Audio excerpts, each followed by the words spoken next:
ओम श्री दुर्गाई नमः। आप सभी को दूसरे नवरात्र की हार्दिक शुभकामनाएं। दूसरे नवरात्र के दिन श्री दुर्गा सप्तशती के दूसरे और तीसरे अध्याय का पाठ किया जाता है। तो संपूर्ण विधिवत क्रम के अनुसार आरंभ करते हैं शापोद्धार मंत्र के 7 बार जप से। ओम ह्रीं क्लीं श्रीं क्रां क्रीं चंडिका देव्यै शापनाशानुग्रहं कुरु कुरु स्वाहा। ओम ह्रीं क्लीं श्रीं क्रां क्रीं चंडिका देव्यै शापनाशानुग्रहं कुरु कुरु स्वाहा। ओम ह्रीं क्लीं श्रीं क्रां क्रीं चंडिका देव्यै शापनाशानुग्रहं कुरु कुरु स्वाहा। ओम ह्रीं क्लीं श्रीं क्रां क्रीं चंडिका देव्यै शापनाशानुग्रहं कुरु कुरु स्वाहा। ओम ह्रीं क्लीं श्रीं क्रां क्रीं चंडिका देव्यै शापनाशानुग्रहं कुरु कुरु स्वाहा। ओम ह्रीं क्लीं श्रीं क्रां क्रीं चंडिका देव्यै शापनाशानुग्रहं कुरु कुरु स्वाहा। ओम ह्रीं क्लीं श्रीं क्रां क्रीं चंडिका देव्यै शापनाशानुग्रहं कुरु कुरु स्वाहा। शापोद्धार मंत्र जप के बाद अब 21 बार उत्कीलन मंत्र जप। ओम श्रीं क्लीं ह्रीं सप्तशती चंडिके उत्कीलनं कुरु कुरु स्वाहा। ओम श्रीं क्लीं ह्रीं सप्तशती चंडिके उत्कीलनं कुरु कुरु स्वाहा। ओम श्रीं क्लीं ह्रीं सप्तशती चंडिके उत्कीलनं कुरु कुरु स्वाहा। ओम श्रीं क्लीं ह्रीं सप्तशती चंडिके उत्कीलनं कुरु कुरु स्वाहा। ओम श्रीं क्लीं ह्रीं सप्तशती चंडिके उत्कीलनं कुरु कुरु स्वाहा। ओम श्रीं क्लीं ह्रीं सप्तशती चंडिके उत्कीलनं कुरु कुरु स्वाहा। ओम श्रीं क्लीं ह्रीं सप्तशती चंडिके उत्कीलनं कुरु कुरु स्वाहा। ओम श्रीं क्लीं ह्रीं सप्तशती चंडिके उत्कीलनं कुरु कुरु स्वाहा। ओम श्रीं क्लीं ह्रीं सप्तशती चंडिके उत्कीलनं कुरु कुरु स्वाहा। ओम श्रीं क्लीं ह्रीं सप्तशती चंडिके उत्कीलनं कुरु कुरु स्वाहा। ओम श्रीं क्लीं ह्रीं सप्तशती चंडिके उत्कीलनं कुरु कुरु स्वाहा। ओम श्रीं क्लीं ह्रीं सप्तशती चंडिके उत्कीलनं कुरु कुरु स्वाहा। ओम श्रीं क्लीं ह्रीं सप्तशती चंडिके उत्कीलनं कुरु कुरु स्वाहा। ओम श्रीं क्लीं ह्रीं सप्तशती चंडिके उत्कीलनं कुरु कुरु स्वाहा। ओम श्रीं क्लीं ह्रीं सप्तशती चंडिके उत्कीलनं कुरु कुरु स्वाहा। ओम श्रीं क्लीं ह्रीं सप्तशती चंडिके उत्कीलनं कुरु कुरु स्वाहा। ओम श्रीं क्लीं ह्रीं सप्तशती चंडिके उत्कीलनं कुरु कुरु स्वाहा। ओम श्रीं क्लीं ह्रीं सप्तशती चंडिके उत्कीलनं कुरु कुरु स्वाहा। ओम श्रीं क्लीं ह्रीं सप्तशती चंडिके उत्कीलनं कुरु कुरु स्वाहा। ओम श्रीं क्लीं ह्रीं सप्तशती चंडिके उत्कीलनं कुरु कुरु स्वाहा। ओम श्रीं क्लीं ह्रीं सप्तशती चंडिके उत्कीलनं कुरु कुरु स्वाहा। अब मृत संजीवनी विद्या मंत्र का 7 बार जप और उसके बाद श्रीदेवी कवच। ओम ह्रीं ह्रीं वं वं ऐं ऐं मृत संजीवनी विद्ये मृत्युमुत्थापयोत्थापय क्रीं ह्रीं ह्रीं वं स्वाहा। ओम ह्रीं ह्रीं वं वं ऐं ऐं मृत संजीवनी विद्ये मृत्युमुत्थापयोत्थापय क्रीं ह्रीं ह्रीं वं स्वाहा। ओम ह्रीं ह्रीं वं वं ऐं ऐं मृत संजीवनी विद्ये मृत्युमुत्थापयोत्थापय क्रीं ह्रीं ह्रीं वं स्वाहा। ओम ह्रीं ह्रीं वं वं ऐं ऐं मृत संजीवनी विद्ये मृत्युमुत्थापयोत्थापय क्रीं ह्रीं ह्रीं वं स्वाहा। ओम ह्रीं ह्रीं वं वं ऐं ऐं मृत संजीवनी विद्ये मृत्युमुत्थापयोत्थापय क्रीं ह्रीं ह्रीं वं स्वाहा। ओम ह्रीं ह्रीं वं वं ऐं ऐं मृत संजीवनी विद्ये मृत्युमुत्थापयोत्थापय क्रीं ह्रीं ह्रीं वं स्वाहा। ओम ह्रीं ह्रीं वं वं ऐं ऐं मृत संजीवनी विद्ये मृत्युमुत्थापयोत्थापय क्रीं ह्रीं ह्रीं वं स्वाहा। तत्पश्चात देवी कवच। ओम अस्य श्री चंडी कवचस्य ब्रह्मा ऋषिः अनुष्टुप छन्दः चामुण्डा देवता अंगन्यासोक्तमातरो बीजं दिग्बन्ध देवतास्तत्त्वं श्री जगदम्बा प्रीत्यर्थे सप्तशती पाठाङ्गत्वेन जपे विनियोगः। ओम नमः चंडिकाय। ओम चंडिका देवी को नमस्कार है। मार्कंडेय जी ने ब्रह्मा जी से कहा, पितामह, जो इस संसार में परम गोपनीय तथा मनुष्य की सब प्रकार से रक्षा करने वाला है और जो अब तक आपने दूसरे किसी के सामने प्रकट न किया हो, ऐसा कोई साधन मुझे बतलाइए। ब्रह्मा जी बोले, ब्रह्मन सुनिए, ऐसा साधन तो एक देवी का कवच ही है जो गोपनीय से भी परम गोपनीय, पवित्र और संपूर्ण प्राणियों का उपकार करने वाला है। महामुने, उसे श्रवण करो। देवी के 9 स्वरूप हैं जिन्हें नवदुर्गा कहते हैं। उनके अलग अलग नाम बतलाए जाते हैं। प्रथम नाम शैलपुत्री है, दूसरी देवी ब्रह्मचारिणी है, तीसरा स्वरूप चंद्रघंटा के नाम से प्रसिद्ध है, चौथी मूर्ति को कूष्मांडा कहते हैं, पांचवी दुर्गा का नाम स्कंद माता, देवी का छठा रूप कात्यायनी और 7वां स्वरूप कालरात्रि के नाम से प्रसिद्ध है। देवी का 8वां स्वरूप महागौरी के नाम से और 9वीं दुर्गा का नाम सिद्धिदात्री है। ये सब नाम सर्वज्ञ महात्मा वेद भगवान के द्वारा ही प्रतिपादित हुए हैं। जो मनुष्य अग्नि में जल रहा हो, रणभूमि में शत्रुओं से घिर गया हो, विषम संकट में फंस गया हो और इस प्रकार भय से आतुर होकर जो भगवती दुर्गा की शरण में प्राप्त हुए, उनका कभी कोई अमंगल नहीं होता। युद्ध के समय संकट में पड़ने पर भी उनके ऊपर कोई विपत्ति दिखाई नहीं देती। उन्हें शोक, दुख और भय की प्राप्ति नहीं होती। जिन्होंने भक्ति पूर्वक देवी का स्मरण किया है, उनका निश्चय ही अभ्युदय होता है। देवीश्वरी, जो आपका चिंतन करते हैं, उनकी आप निसंदेह रक्षा करती हो। चामुंडा देवी प्रेत पर आरूढ़ होती हैं, वाराही भैंसी पर सवारी करती हैं, ऐन्द्री का वाहन ऐरावत हाथी है, वैष्णवी देवी गरुड़ पर ही आसन जमाती हैं, माहेश्वरी वृषभ पर आरूढ़ होती हैं, कौमारी का वाहन मयूर है, भगवान विष्णु की प्रियतमा लक्ष्मी देवी कमल के आसन पर विराजमान है और हाथों में कमल धारण किए हुए हैं। वृषभ पर आरूढ़ ईश्वरी देवी ने श्वेत रूप धारण कर रखा है। ब्राह्मी देवी हंस पर बैठी हुई हैं और सब प्रकार के आभूषणों से विभूषित हैं। इस प्रकार ये सभी माताएं सब प्रकार की योग शक्तियों से संपन्न हैं। इनके सिवा और भी बहुत सी देवियां हैं जो अनेक प्रकार के आभूषणों की शोभा से युक्त तथा नाना प्रकार के रत्नों से सुशोभित हैं। ये संपूर्ण देवियां क्रोध में भरी हुई हैं और भक्तों की रक्षा के लिए रथ पर बैठी दिखाई देती हैं। ये शंख, चक्र, गदा, शक्ति, हल और मूसल, हेटक और तोमर, परशु तथा पाश, कुंत और त्रिशूल एवं उत्तम श्रांग, धनुष आदि अस्त्र शस्त्र अपने हाथों में धारण करती हैं।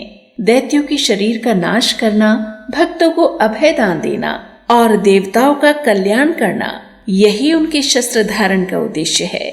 महान रौद्र रूप, अत्यंत घोर पराक्रम, महान बल और महान उत्साह वाली देवी, तुम महान भय का नाश करने वाली हो। तुम्हें नमस्कार है। तुम्हारी ओर देखना भी कठिन है। शत्रुओं का भय बढ़ाने वाली जगदम्बिके, मेरी रक्षा करो। पूर्व दिशा में ऐन्द्री, इंद्र शक्ति मेरी रक्षा करें। अग्निकोण में अग्नि शक्ति, दक्षिण दिशा में वाराही तथा नैऋत्य कोण में खड़ग धारिणी मेरी रक्षा करें। पश्चिम दिशा में वारुणी और वायव्य कोण में मृग पर सवारी करने वाली देवी मेरी रक्षा करें। उत्तर दिशा में कौमारी और ईशान कोण में शूलधारिणी देवी रक्षा करें। ब्रह्माणी, तुम ऊपर की ओर से मेरी रक्षा करो और वैष्णवी देवी नीचे की ओर से मेरी रक्षा करें। इसी प्रकार शव को अपना वाहन बनाने वाली चामुंडा देवी 10 दिशाओं में मेरी रक्षा करें। जया आगे से और विजया पीछे की ओर से मेरी रक्षा करे। वाम भाग में अजिता और दक्षिण भाग में अपराजिता रक्षा करे। उद्योतिनी शिखा की रक्षा करे। उमा मेरे मस्तक पर विराजमान होकर रक्षा करे। ललाट में मालाधरी रक्षा करे और यशस्विनी देवी मेरी भौहों की रक्षा करे। भौहों के मध्य भाग में त्रिनेत्रा और नथुनों की यमघंटा देवी रक्षा करें। दोनों नेत्रों के मध्य भाग में शंखिनी और कानों में द्वारवासिनी रक्षा करें। कालिका देवी कपोलों की और भगवती शांकरी कानों के मूल भाग की रक्षा करें। नासिका में सुगंधा और ऊपर के ओठ में चर्चिका देवी रक्षा करें। नीचे के ओठ में अमृत कला तथा जिह्वा में सरस्वती देवी रक्षा करें। कौमारी दांतों की और चंडिका कंठ प्रदेश की रक्षा करें। चित्र घंटा गले की घाटी की और महामाया तालु में रहकर रक्षा करें। कामाक्षी ठोड़ी की और सर्वमंगला देवी मेरी वाणी की रक्षा करें। भद्रकाली ग्रीवा में रहकर और धनुर्धरी पृष्ठवंश मेरुदंड में रहकर रक्षा करें। कंठ के बाहरी भाग में नीलग्रीवा और कंठ की नली में नलकूबरी रक्षा करें। दोनों कंधों में खड़गिनी और मेरी दोनों भुजाओं की वज्रधारिणी रक्षा करें। दोनों हाथों में दंडिनी और अंगुलियों में अंबिका रक्षा करें। शूलेश्वरी नखों की रक्षा करें। कुलेश्वरी कुक्षी अर्थात पेट में रहकर रक्षा करें। महादेवी दोनों स्तनों की और शोक विनाशिनी देवी मन की रक्षा करें। ललिता देवी हृदय में और शूलधारिणी उदर में रहकर रक्षा करें। नाभि में कामिनी और गुह्य भाग की गुह्येश्वरी रक्षा करें। पूतना और कामिका लिंग की और महिषवाहिनी गुदा की रक्षा करें। भगवती कटी भाग में और विंध्यवासिनी घुटनों की रक्षा करें। संपूर्ण कामनाओं को देने वाली महाबला देवी दोनों पिंडलियों की रक्षा करें। नारसिंही दोनों घुट्टियों की और तेजसी देवी दोनों चरणों के पृष्ठभाग की रक्षा करें। श्रीदेवी पैरों की अंगुलियों में और तलवासिनी पैरों के तलवों में रहकर रक्षा करें। अपनी दाढ़ों के कारण भयंकर दिखाई देने वाली दंष्ट्रा कराली देवी नखों की और ऊर्ध्व केशनी देवी केशों की रक्षा करें। रोमावलियों के छिद्रों में कौबेरी और त्वचा की वागीश्वरी देवी रक्षा करें। पार्वती देवी रक्त, मज्जा, वसा, मांस, हड्डी और मेद की रक्षा करें। आंतों की कालरात्रि और पित्त की मुकुटेश्वरी रक्षा करें। मूलाधार आदि कमल कोशों में पद्मावती देवी और कफ में चूड़ामणि देवी स्थित होकर रक्षा करें। नख के तेज की ज्वालामुखी रक्षा करें, जिसका किसी भी अस्त्र से भेदन नहीं हो सकता। वह अभेद्या देवी शरीर की समस्त संधियों में रहकर रक्षा करे। ब्रह्माणी, आप मेरे वीर की रक्षा करें। छत्रेश्वरी छाया की तथा धर्मधारिणी देवी मेरे अहंकार, मन और बुद्धि की रक्षा करें। हाथ में वज्र धारण करने वाली वज्रहस्ता देवी मेरे प्राण, अपान, व्यान, उदान और समान वायु की रक्षा करें। कल्याण से शोभित होने वाली भगवती कल्याण शोभना मेरे प्राण की रक्षा करें। रस, रूप, गंध, शब्द और स्पर्श इन विषयों का अनुभव करते समय योगिनी देवी रक्षा करें तथा सत्वगुण, रजोगुण और तमोगुण की रक्षा सदा नारायणी देवी करें। वाराही आयु की रक्षा करें। वैष्णवी धर्म की रक्षा करें और चक्रिणी चक्र धारण करने वाली देवी यश, कीर्ति, लक्ष्मी, धन तथा विद्या की रक्षा करें। इंद्राणी, आप मेरे गोत्र की रक्षा करें। चंडिके, आप मेरे पशुओं की रक्षा करें। महालक्ष्मी, पुत्रों की रक्षा करें और भैरवी, पत्नी की रक्षा करें। मेरे पथ की सुपथा और मार्ग की क्षेमकरी देवी रक्षा करें। राजा के दरबार में महालक्ष्मी रक्षा करें और सब ओर से व्याप्त रहने वाली विजया देवी संपूर्ण भयों से मेरी रक्षा करें। देवी, जो स्थान कवच में नहीं कहा गया है अतएव रक्षा से रहित है, वो सब आपके द्वारा सुरक्षित हों, क्योंकि आप विजयशालिनी और पापनाशिनी हैं। यदि अपने शरीर का भला चाहे तो मनुष्य बिना कवच के कहीं एक पग भी न जाए। कवच का पाठ करके ही यात्रा करे। कवच के द्वारा सब ओर से सुरक्षित मनुष्य जहाँ जहाँ भी जाता है वहाँ वहाँ उसे धन लाभ होता है और संपूर्ण कामनाओं की सिद्धि करने वाली विजय की प्राप्ति होती है। वह जिस जिस अभीष्ट वस्तु का चिंतन करता है उसको निश्चय ही प्राप्त कर लेता है। वह मनुष्य इस पृथ्वी पर तुलना रहित महान ऐश्वर्य का भागी होता है। कवच से सुरक्षित मनुष्य निर्भय हो जाता है। युद्ध में उसकी पराजय नहीं होती और वह तीनों लोकों में पूजनीय होता है। देवी का ये कवच देवताओं के लिए भी दुर्लभ है। जो प्रतिदिन नियम पूर्वक 3 संध्याओं के समय श्रद्धा के साथ इसका पठन करता है, इसका पाठ या श्रवण करता है, उसे दैवी कला प्राप्त होती है तथा वह तीनों लोकों में कहीं भी पराजित नहीं होता। इतना ही नहीं, वह अकाल मृत्यु से रहित हो 100 से भी अधिक वर्षों तक जीवित रहता है। मकरी, चेचक और कोढ़ आदि उसकी संपूर्ण व्याधियां नष्ट हो जाती हैं। कनेर, भांग, अफीम, धतूरे आदि का स्थावर विष, सांप और बिच्छू आदि के काटने से चढ़ा हुआ जंगम विष तथा अफीहेन और तेल के संयोग आदि से बनने वाला कृत्रिम विष, ये सभी प्रकार के विष दूर हो जाते हैं। उनका कोई असर नहीं होता।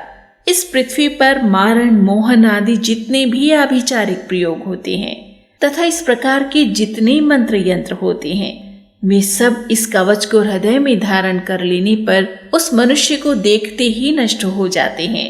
ये ही नहीं, पृथ्वी पर विचरण करने वाले ग्राम देवता, आकाशचारी देव विशेष, जल के संबंध से प्रकट होने वाले गण, उपदेश मात्र से सिद्ध होने वाले निम्न कोटि के देवता, अपने जन्म के साथ प्रकट होने वाले देवता, कुल देवता, माला, कंठमाला आदि, डाकिनी, शाकिनी, अंतरिक्ष में विचरने वाली अत्यंत बलवती भयानक डाकिनियां, ग्रह, भूत, पिशाच, यक्ष, गंधर्व, राक्षस, ब्रह्म राक्षस, बेताल, कूष्मांड और भैरव आदि अनिष्टकारक देवता भी हृदय में कवच धारण किए रहने पर उस मनुष्य को देखते ही भाग जाते हैं। कवचधारी पुरुष को राज्य से सम्मान वृद्धि प्राप्त होती है।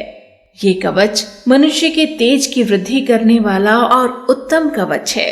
कवच का पाठ करने वाला पुरुष अपनी कीर्ति से विभूषित भूतल पर अपने सुयश के साथ साथ वृद्धि को प्राप्त होता है। जो पहले कवच का पाठ करके उसके बाद सप्तशती चंडी का पाठ करता है, उसकी जब तक वन, पर्वत और काननों सहित ये पृथ्वी टिकी रहती है, तब तक यहाँ पुत्र पौत्र आदि संतान परंपरा बनी रहती है। फिर देह का अंत होने पर वह पुरुष भगवती महामाया के प्रसाद से उस नित्य परम पद को प्राप्त होता है, जो देवताओं के लिए भी दुर्लभ है। वह सुंदर दिव्य रूप धारण करता और कल्याणमय शिव के साथ आनंद का भागी होता है। इति दिव्यः कवचम संपूर्णम। और यहाँ देवी कवच संपूर्ण होता है। अर्गला स्तोत्रम। ओम अस्य श्री अर्गला स्तोत्र मंत्रस्य विष्णु ऋषि अनुष्टुप छंदः श्री महालक्ष्मीर्देवता श्री जगदम्बा प्रीतिये सप्तशती पाठांगत्वेन जपे विनियोगः। ओम नमश्चंडिकाय। चंडिका देवी को नमस्कार है। मार्कंडेय जी कहते हैं, जयंती, मंगला, काली, भद्रकाली, कपालिनी, दुर्गा, क्षमा, शिवा, धात्री, स्वाहा और स्वधा, इन नामों से प्रसिद्ध जगदम्बिके तुम्हें मेरा नमस्कार हो। देवी चामुंडे तुम्हारी जय हो। संपूर्ण प्राणियों की पीड़ा हरने वाली देवी तुम्हारी जय हो। सब में व्याप्त रहने वाली देवी तुम्हारी जय हो। कालरात्रि तुम्हें नमस्कार हो। मधु और कैटब को मारने वाली तथा ब्रह्मा जी को वरदान देने वाली देवी तुम्हें नमस्कार है। तुम मुझे आत्म स्वरूप का ज्ञान दो, मोह पर विजय दो, यश दो और काम, क्रोध आदि शत्रुओं का नाश करो। महिषासुर का नाश करने वाली तथा भक्तों को सुख देने वाली देवी तुम्हें नमस्कार है। तुम रूप दो, जय दो, यश दो और काम, क्रोध आदि शत्रुओं का नाश करो। रक्त बीज का वध और चंड मुंड का विनाश करने वाली देवी तुम रूप दो, जय दो, यश दो और काम, क्रोध आदि शत्रुओं का नाश करो। शुंभ और निशुंभ तथा धूम्र विलोचन का मर्दन करने वाली देवी तुम रूप दो, जय दो, यश दो और काम, क्रोध आदि शत्रुओं का नाश करो। सबके द्वारा वंदित युगल चरणों वाली तथा संपूर्ण सौभाग्य प्रदान करने वाली देवी तुम्हें नमस्कार है।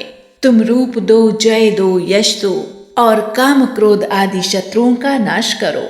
देवी तुम्हारे रूप और चरित्र अचिंत्य हैं। तुम समस्त शत्रुओं का नाश करने वाली हो। रूप दो, जय दो, यश दो और काम क्रोध आदि शत्रुओं का नाश करो। पापों को दूर करने वाली चंडिके, जो भक्ति पूर्वक तुम्हारे चरणों में सर्वदा मस्तक झुकाते हैं, उन्हें रूप दो, जय दो, यश दो और उनके काम क्रोध आदि शत्रुओं का नाश करो। रोगों का नाश करने वाली चंडिके, जो भक्ति पूर्वक तुम्हारी स्तुति करते हैं, उन्हें रूप दो, जय दो, यश दो और उनके काम क्रोध आदि शत्रुओं का नाश करो। चंडिके, इस संसार में जो भक्ति पूर्वक तुम्हारी पूजा करते हैं, उन्हें रूप दो, जय दो, यश दो और उनके काम क्रोध आदि शत्रुओं का नाश करो। मुझे सौभाग्य और आरोग्य दो, परम सुख दो, रूप दो, जय दो, यश दो और मेरे काम क्रोध आदि शत्रुओं का नाश करो। जो मुझसे द्वेष रखते हो, उनका नाश और मेरे बल की वृद्धि करो। रूप दो, जय दो, यश दो और मेरे काम क्रोध आदि शत्रुओं का नाश करो। देवी, मेरा कल्याण करो, मुझे उत्तम संपत्ति प्रदान करो। रूप दो, जय दो, यश दो और काम क्रोध आदि शत्रुओं का नाश करो। अंबिके, देवता और असुर दोनों ही अपने माथे के मुकुट की मणियों को तुम्हारे चरणों पर घिसते रहते हैं। तुम रूप दो, जय दो, यश दो और काम क्रोध आदि शत्रुओं का नाश करो। तुम अपने भक्त जन को विद्वान, यशस्वी और लक्ष्मीवान बनाओ तथा रूप दो, जय दो, यश दो और उनके काम क्रोध आदि शत्रुओं का नाश करो। प्रचंड दैत्यों के दर्प का दलन करने वाली चंडिके, मुझ शरणागत को रूप दो, जय दो, यश दो और मेरे काम क्रोध आदि शत्रुओं का नाश करो। चतुर्मुख ब्रह्मा जी के द्वारा प्रशंसित 4 भुजाधारिणी परमेश्वरी, तुम रूप दो, जय दो, यश दो और काम क्रोध आदि शत्रुओं का नाश करो। देवी अंबिके, भगवान विष्णु नित्य निरंतर भक्ति पूर्वक तुम्हारी स्तुति करते रहते हैं। तुम रूप दो, जय दो, यश दो और काम क्रोध आदि शत्रुओं का नाश करो। हिमालय कन्या पार्वती के पति महादेव जी के द्वारा प्रशंसित होने वाली परमेश्वरी, तुम रूप दो, जय दो, यश दो और काम क्रोध आदि शत्रुओं का नाश करो। शचीपति इंद्र के द्वारा सद्भाव से पूजित होने वाली परमेश्वरी, तुम रूप दो, जय दो, यश दो और काम क्रोध आदि शत्रुओं का नाश करो। प्रचंड भुजदंडों वाले दैत्यों का घमंड चूर करने वाली देवी, तुम रूप दो, जय दो, यश दो और काम क्रोध आदि शत्रुओं का नाश करो। देवी अंबिके, तुम अपने भक्त जनों को सदा असीम आनंद प्रदान करती रहती हो। मुझे रूप दो, जय दो, यश दो और मेरे काम क्रोध आदि शत्रुओं का नाश करो। मन की इच्छा के अनुसार चलने वाली मनोहर पत्नी प्रदान करो, जो दुर्गम संसार सागर से तारने वाली तथा उत्तम कुल में उत्पन्न हुई हो। जो मनुष्य इस स्तोत्र का पाठ करके सप्तशती रूपी महास्तोत्र का पाठ करता है, वह सप्तशती की जप संख्या से मिलने वाले श्रेष्ठ फल को प्राप्त होता है। साथ ही वह प्रचुर संपत्ति भी प्राप्त कर लेता है। इति देव्यार्गला स्तोत्रम संपूर्णम। अथ कीलकम। ओम अस्य श्री कीलक मंत्रस्य शिव ऋषिः अनुष्टुप छन्दः श्री महासरस्वती देवता श्री जगदम्बा प्रीत्यर्थम सप्तशती पाठांगत्वेन जपे विनियोगः। ओम नमः चंडिकाय। ओम चंडिका देवी को नमस्कार है। मार्कंडेय जी कहते हैं, विशुद्ध ज्ञान ही जिनका शरीर है, तीनों वेद ही जिनके 3 दिव्य नेत्र हैं, जो कल्याण प्राप्ति के हेतु हैं तथा अपने मस्तक पर अर्धचंद्र का मुकुट धारण करते हैं, उन भगवान शिव को नमस्कार है। मंत्रों का जो अभिकीलक है, अर्थात मंत्रों की सिद्धि में विघ्न उपस्थित करने वाले शाप रूपी कीलक का जो निवारण करने वाला है, उस सप्तशती स्तोत्र को संपूर्ण रूप से जानना चाहिए और जानकर उसकी उपासना करनी चाहिए। यद्यपि सप्तशती के अतिरिक्त अन्य मंत्रों के जप में भी जो निरंतर लगा रहता है, वह भी कल्याण का भागी होता है। उसके भी उच्चाटन आदि कर्म सिद्ध होते हैं तथा उसे भी समस्त दुर्लभ वस्तुओं की प्राप्ति हो जाती है। तथापि जो अन्य मंत्रों का जप न करके केवल इस सप्तशती नामक स्तोत्र से ही देवी की स्तुति करते हैं, उन्हें स्तुति मात्र से ही सच्चिदानंद स्वरूपिणी देवी सिद्ध हो जाती हैं। उन्हें अपने कार्य की सिद्धि के लिए मंत्र, औषधि तथा अन्य किसी साधन के उपयोग की आवश्यकता नहीं रहती। बिना जप के ही उनके उच्चाटन आदि समस्त आभिचारिक कर्म सिद्ध हो जाते हैं। इतना ही नहीं, उनकी संपूर्ण अभीष्ट वस्तुएं भी सिद्ध होती हैं।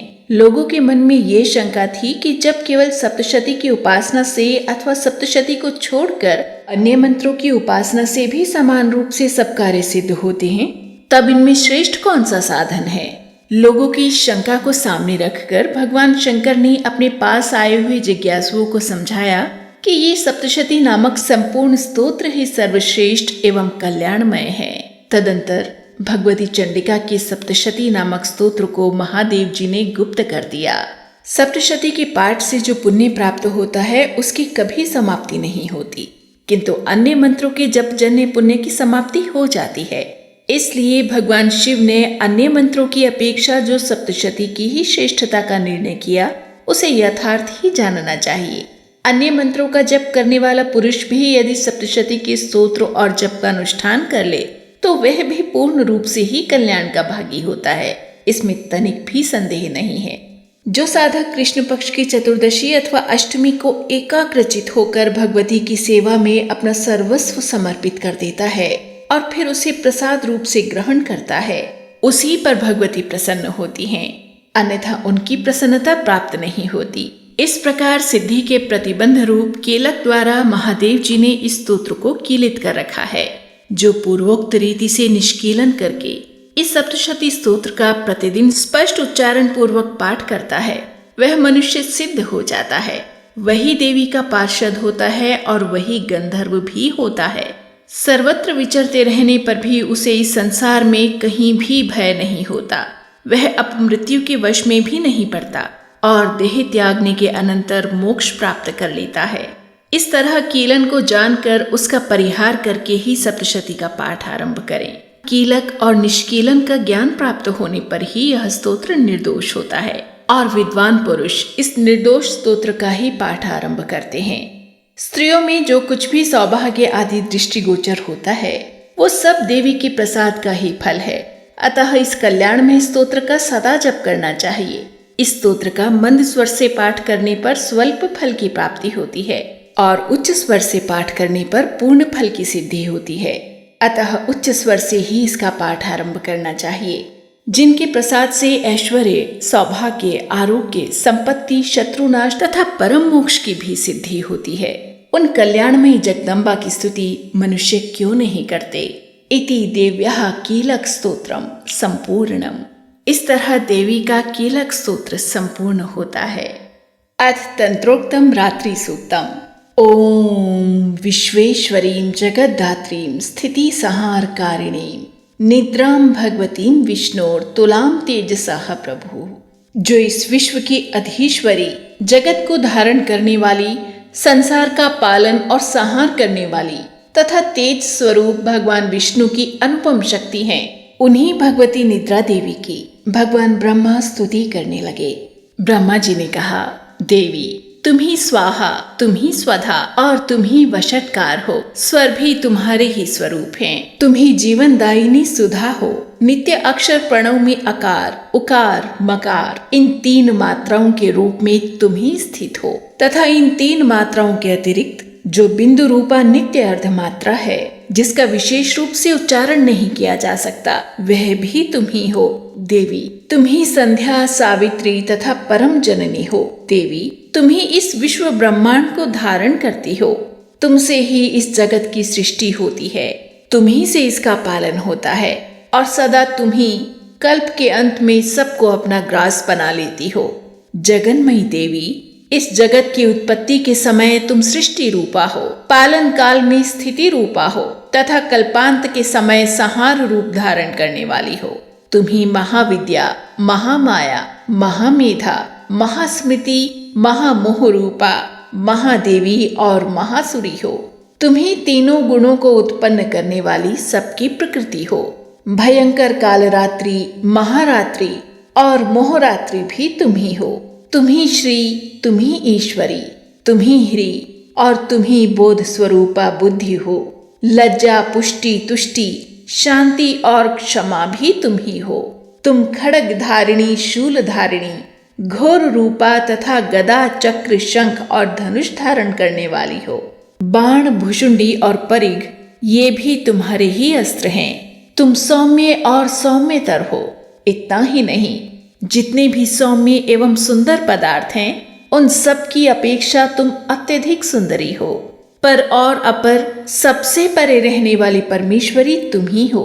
सर्वस्वरूपे देवी, कहीं भी सत असत रूप जो कुछ वस्तुएं हैं और उन सब की जो शक्ति है वह तुम ही हो। ऐसी अवस्था में तुम्हारी स्तुति क्या हो सकती है? जो इस जगत की सृष्टि, पालन और संहार करते हैं, उन भगवान को भी जब तुमने निद्रा के अधीन कर दिया है, तब तुम्हारी स्तुति करने में यहाँ कौन समर्थ हो सकता है? मुझको, भगवान शंकर को और भगवान विष्णु को भी तुमने ही शरीर धारण कराया है, अतः तुम्हारी स्तुति करने की शक्ति किसमें है? देवी, तुम तो अपने इन उदार प्रभावों से ही प्रशंसित हो। ये जो दोनों दुर्धर्ष असुर मधु और कैटभ हैं, इनको मोह में डाल दो और जगदीश्वर भगवान विष्णु को शीघ्र ही जगा दो।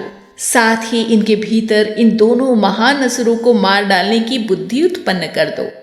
इति रात्रि सूक्तम। श्री दुर्गार्पणमस्तु। श्री देवी अथर्व शीर्षम। अथर्ववेद में इसकी बड़ी महिमा बताई गई है।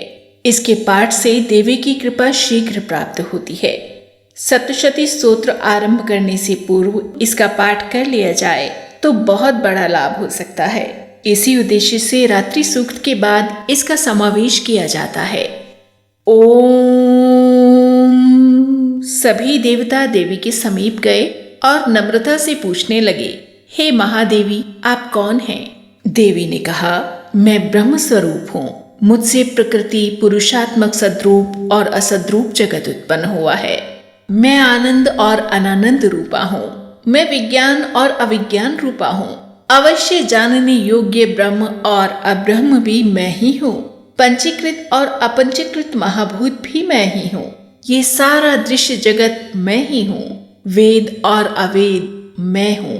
विद्या और अविद्या भी मैं, अजा और अनजा भी मैं, नीचे ऊपर अगल बगल भी मैं ही हूँ। मैं रुद्रों और वसुओं के रूप में संचार करती हूँ। मैं आदित्यों और विश्व देवों के रूप में भ्रमण करती हूँ। मैं मित्र और वरुण दोनों का, इंद्र एवं अग्नि का और दोनों अश्विनी कुमारों का भरण पोषण करती हूँ।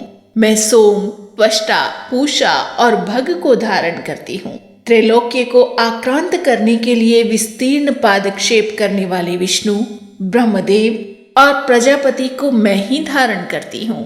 देवों को उत्तम हवि पहुँचाने वाले और सोमरस निकालने वाले यजमान के लिए हविर द्रव्यों से युक्त धन धारण करती हूँ। मैं संपूर्ण जगत की ईश्वरी, उपासकों को धन देने वाली, ब्रह्म रूप और यजन करने योग्य देवों में मुख्य हूँ। मैं आत्म स्वरूप पर आकाश आदि निर्माण करती हूँ। मेरा स्थान आत्म स्वरूप को धारण करने वाली बुद्धि वृत्ति में है। जो इस प्रकार जानता है वह दैवी संपत्ति लाभ करता है। तब उन देवों ने कहा, देवी को नमस्कार है। बड़े बड़ों को अपने अपने कर्तव्य में प्रवृत्त करने वाली कल्याणकर्त्री को सदा नमस्कार है। गुण साम्यावस्था रूपिणी मंगलमयी देवी को नमस्कार है। नियम युक्त होकर हम उन्हें प्रणाम करते हैं। उन अग्नि के से वर्ण वाली, ज्ञान से जगमगाने वाली, दीप्तिमती, कर्म फल प्राप्ति के हेतु सेवन की जाने वाली दुर्गा देवी की हम शरण में हैं। असुरों का नाश करने वाली देवी, तुम्हें नमस्कार है। प्राण रूप देवों ने जिस प्रकाशमान वैखरी वाणी को उत्पन्न किया, उसे अनेक प्रकार के प्राणी बोलते हैं। वह कामधेनु तुल्य आनंददायक और अन्न तथा बल देने वाली वाग रूपिणी भगवती उत्तम स्तुति से संतुष्ट होकर हमारे समीप आए। काल का भी नाश करने वाली, वेदों द्वारा स्तुत हुई विष्णु शक्ति, स्कंद माता शिव शक्ति, सरस्वती ब्रह्म शक्ति, देव माता अदिति और दक्ष कन्या सती, पाप नाशिनी कल्याणकारिणी भगवती को हम प्रणाम करते हैं। हम महालक्ष्मी को जानते हैं और उन सर्वशक्ति रूपिणी का ही ध्यान करते हैं। वह देवी हमें ज्ञान ध्यान में प्रवृत्त करे। हे दक्ष, आपकी जो कन्या अदिति हैं, वो प्रसूता हुई और उनके मृत्यु रहित कल्याणमय देव उत्पन्न हुए। काम क, योनि ए, कमला ई, वज्रपाणी इंद्र ल, गुहा ह्रीम ह, स वर्ण, मातरिश्वा वायु क, अभ्र ह, इंद्र ल, पुनः गुहा ह्रीम स, क ल वर्ण और माया ह्रीम। यह सर्वात्मिका जगन्माता की मूल विद्या है और वह ब्रह्म रूपिणी है। ये परमात्मा की शक्ति है। ये विश्व मोहिनी है। पाश, अंकुश, धनुष और बाण धारण करने वाली हैं। ये श्री महाविद्या हैं। जो ऐसा जानता है वह शोक को पार कर जाता है। भगवती तुम्हें नमस्कार है। माता सब प्रकार से हमारी रक्षा करो। मंत्र दृष्टा ऋषि कहते हैं वही ये अष्टवसु हैं, वही ये एकादश रुद्र हैं, वही ये द्वादश आदित्य हैं, वही ये सोमपान करने वाले और सोमपान न करने वाले विश्वे देव हैं, वही ये यातुधान अर्थात एक प्रकार के राक्षस, असुर, राक्षस, पिशाच, यक्ष और सिद्ध हैं, वही ये सत्व रज तम है, वही ये ब्रह्म विष्णु रुद्र रूपिणी है, वही ये प्रजापति इंद्र मनु है, वही ये ग्रह नक्षत्र और तारे हैं, वही कला काष्ठादि काल रूपिणी है, उन पाप नाश करने वाली, भोग मोक्ष देने वाली, अंतरहित, विजयाधिष्ठात्री, निर्दोष, शरण लेने योग्य, कल्याण दात्री और मंगल रूपिणी देवी को हम सदा प्रणाम करते हैं। वियत आकाश तथा ईकार से युक्त वीतिहोत्र अग्नि सहित अर्ध चंद्र से अलंकृत जो देवी का बीज है वह सब मनोरथ पूर्ण करने वाला है। इस प्रकार इस एकाक्षर ब्रह्म का ऐसे यति ध्यान करते हैं जिनका चित्त शुद्ध है, जो निर्तिशय आनंद पूर्ण और ज्ञान के सागर हैं। यह मंत्र देवी प्रणव माना जाता है। ओमकार के समान ही यह प्रणव भी व्यापक अर्थ से भरा हुआ है। वाणी, एम, माया, ह्रीम, ब्रह्मसु, काम, क्लीम।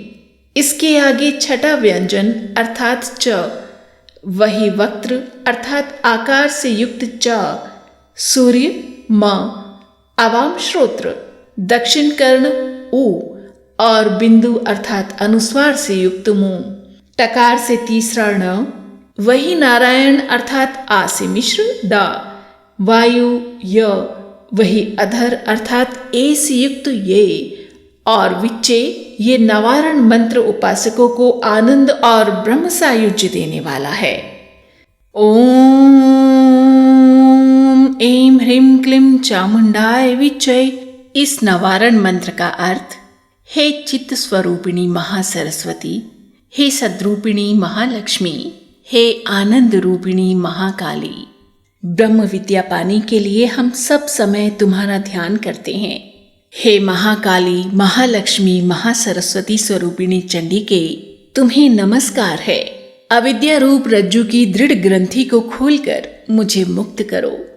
हृत कमल के मध्य में रहने वाली, प्रातःकालीन सूर्य के समान प्रभावशाली, पाश और अंकुश धारण करने वाली, मनोहर रूप वाली, वरद और अभय मुद्रा धारण किए हुए हाथों वाली, 3 नेत्रों से युक्त, रक्त वस्त्र परिधान करने वाली और कामधेनु के समान भक्तों के मनोरथ पूर्ण करने वाली देवी को हम भजते हैं। महाभय का नाश करने वाली, महासंकट को शांत करने वाली और महान करुणा की साक्षात मूर्ति महादेवी को हम नमस्कार करते हैं।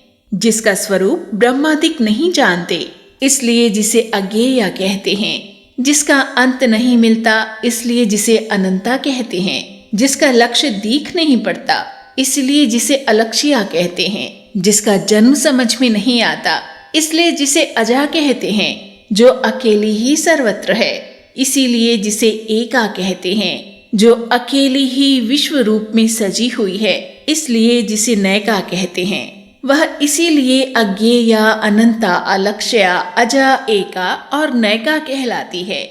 सब मंत्रों में मातृका, मूलाक्षर रूप से रहने वाली, शब्दों में ज्ञान रूप से रहने वाली, ज्ञानों में चिन्मयातीता, शून्यों में शून्य सक्षिणी तथा जिनसे और कुछ भी श्रेष्ठ नहीं है, वे दुर्गा के नाम से प्रसिद्ध हैं। उन दुर्वी के, दुराचार नाशक और संसार सागर से ताड़ने वाली दुर्गा देवी को संसार से डरा हुआ मैं नमस्कार करता हूँ। इस अथर्व शीर्ष का जो अध्ययन करता है, उसे 5 अथर्व शीर्षों के जप का फल प्राप्त होता है। इस अथर्व शीर्ष को न जानकर जो प्रतिमा स्थापन करता है, वह सैकड़ों लाख जप करके भी अर्चा सिद्धि नहीं प्राप्त करता।